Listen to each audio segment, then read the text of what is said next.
Nothing I'm proposing tonight should increase our deficit by a single dime. It is not a bigger government we need, but a smarter government that sets priorities and invests in broad-based growth.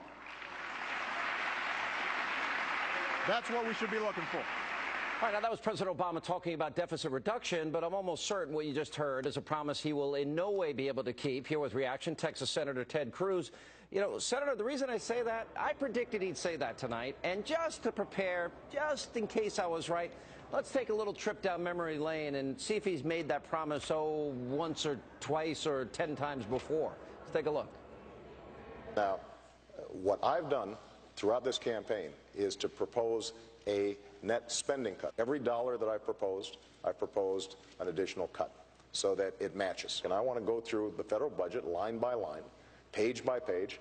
Programs that don't work, we should cut. Today, I'm pledging to cut the deficit we inherited by half by the end of my first term in office. I will use the money we're no longer spending on war to pay down our debt. My plan would cut our deficit by $4 trillion.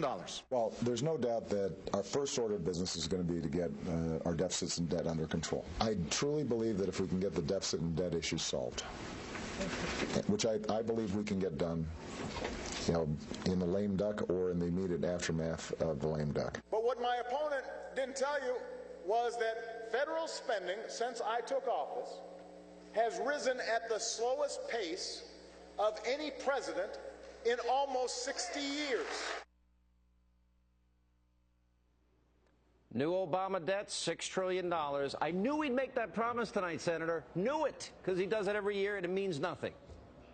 Well, Sean, I'll actually suggest that promise is one of the few true things he said. He said nothing he would propose tonight would increase the debt by one single dime. He's right. What he proposed tonight would increase the debt by over $1 trillion, which he's done every single year he's been president. When he became president, the national debt was $10 trillion.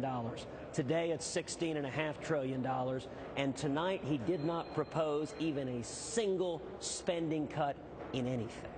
No, not anything.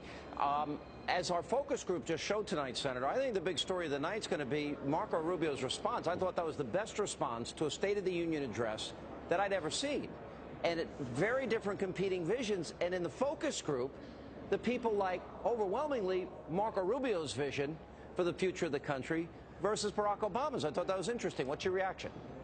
Well, Marco Rubio is a tremendous communicator and a very bright star of our party. And I think it presented a sharp contrast with President Obama. You know, Sean, President Obama had an opportunity here. He could have tried to reach across the aisle and find some bipartisan cooperation to get our economy growing, to get jobs back. Instead, he decided to embrace unabashed liberalism. It seems this president only knows how to grow government. He has no idea how to grow the economy. Well, he said, you know, deficit reduction is not an economic plan. That was a big quote of his for the night. We're going to get rid of tax deductions and loopholes. Why do I interpret tax reform or getting rid of tax deductions and loopholes, why do I interpret that as another tax increase, which, by the way, he's still advocating for tonight, and he just got a big tax increase? The last 4 years, the Obama policies have not worked. We have seen economic growth of 0.8%. Our historic average is 3.3%, and yet what did he propose tonight? More and more spending, debt, higher taxes, and more government control of the economy. And you know the saddest thing, Sean? If the policies of the president were adopted, it would make it harder for the 23 million people out of work to find jobs. It would make it harder for young people coming out of school to find their first jobs. It would make it harder for Hispanics and African Americans trying to climb the economic ladder to work for and achieve the economic dream. These policies don't work, and President Obama, unfortunately, rather than work in a bipartisan way to create jobs, just wants to keep on growing government. Yeah. Few things that he said tonight really frustrated me, Senator, because they're just not true. I mean, more oil that we're manufacturing and taking out of home in 15 years, that has nothing to do with his policies. That's private lands in North Dakota where that's happening. And then he said that people's energy bills are lower. Does he ever fill up that big limousine that we pay for? Apparently not, because the price of gas has doubled. It's the nice thing about Air Force One. He doesn't have to pay the fuel bill. I'll tell you, Americans know when he was elected, the cost of gas was about $1.80 a gallon. It's now $4 a gallon. And this administration has put every barrier they could to energy production, to getting us energy self-sufficient. And take, for example, his proposal on cap and trade. What that would do is drive up the energy cost for every family in America. If you flip on a light switch, if you start a car, it makes your daily experience, your daily life harder, more challenging, and it would kill jobs. Every policy tonight expands government and kills private sector jobs. I mean, that's the thing. I mean, everything was about government salvation, and government's the answer. It's almost like a drug to him, but he keeps going back and he uses the same talking points, the same false narrative, a balanced approach, fair share, we can't cut our way to prosperity, et cetera, et cetera. Help me out with his math, because he says they reduced the deficit by $2.5 trillion when he's added $6 trillion to the national debt in 4 years. How do you come up with that Washington math? My calculator doesn't add that way.